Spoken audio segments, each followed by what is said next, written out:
விஜய்க்கு தான் இருக்குது அப்படின்னு விஜய் கட்சியை சார்ந்தவங்களாம் சொன்னாங்க. அதை பற்றி நீங்கள் என்ன நினைக்கிறீங்க? ஏன் வந்து பின்னாடி நாம் தமிழர் கட்சி ஆதரிக்கணும்? அவங்களுக்கு தெரியல, இன்னும் நிறைய பேருக்கு வந்து தெரியல. ஆக்சுவலி நான் ஒரு பொதுமக்களுடைய கூட்டத்திலேருந்து தான் வந்திருக்கேன். நான் வந்து ஒரு பெரிய அரசியல் இதிலிருந்தோ ஒரு பெரிய பலத்திலிருந்தோ வரலை. நான் ஒரு மக்களால் தேர்ந்தெடுக்கப்பட்ட மக்களிடத்துலேருந்து வந்ததால் எனக்கு இந்த விஷயம் தெரியுது.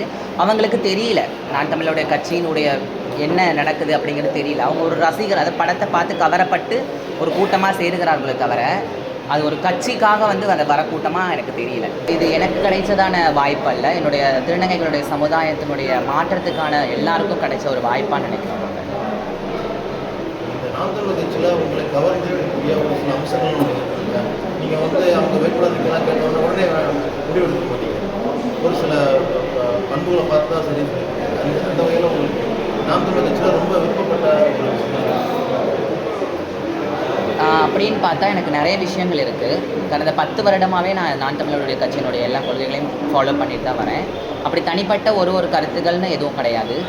எல்லா விஷயங்களுமே எல்லாருமே வந்துட்டு ஒரு ஓட்டுக்காக சில விஷயங்களை பண்ணுறாங்க. பட் நான் தமிழர் கட்சியினுடைய இது வந்து ஓட்டுக்காக இல்லை, அதாவது ஒட்டுமொத்த தமிழ்நாடை காப்பாற்ற வேண்டும் என்ற ஒரு கொள்கை, அது பிடிச்சி நான் வந்து இதுக்காக வந்திருக்கேன். தேர்தல் களத்தில் திமுகவோ அதிமுகவோ பணபலத்தால் ரொம்ப பெரிய கட்சி அவங்கள எதிர்த்து நீங்கள் எப்படி கண்டஸ்ட் பண்ண முடியும்? இது ஒரு போர்க்களம், எல்லாரும் போரிடுவோம், உண்மை என்றைக்குமே வெல்லும்.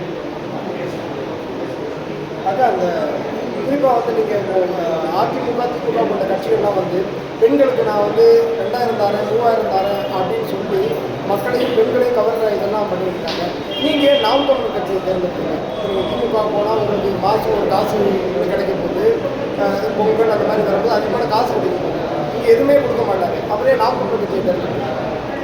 நான் இதுக்கு முன்னாடி நிறைய பேட்டிகளை சொன்னது தான், அதாவது யாசகம் கொடுக்குறாங்க அவங்க. நாங்கள் வந்து அதை தமிழ்நாடு மக்களுக்கு வந்து அதை வாங்கிட்டு இருக்காங்க. அதை வந்து வாங்குறத ஃபஸ்ட்டு நிப்பாட்டணும். காசு கொடுத்து ஓட்டு போடுறதா இருக்கட்டும், இல்லை நாங்கள் மகளிருக்கு வந்து இவ்வளோ பணம் கொடுத்து நாங்கள் கொடுக்குறோம், மாதம் மாதம் கொடுக்குறோம், அதெல்லாம் வேணும். நான் தமிழரில் அது கிடையாது. நாங்கள் வந்து உழைக்கிறதுக்கான வழியை ஏற்படுத்தி கொடுக்குறோம், நீங்கள் கொடுங்க மற்றவங்களுக்கு அப்படிங்கிற ஒரு கொள்கை. அதனால தான்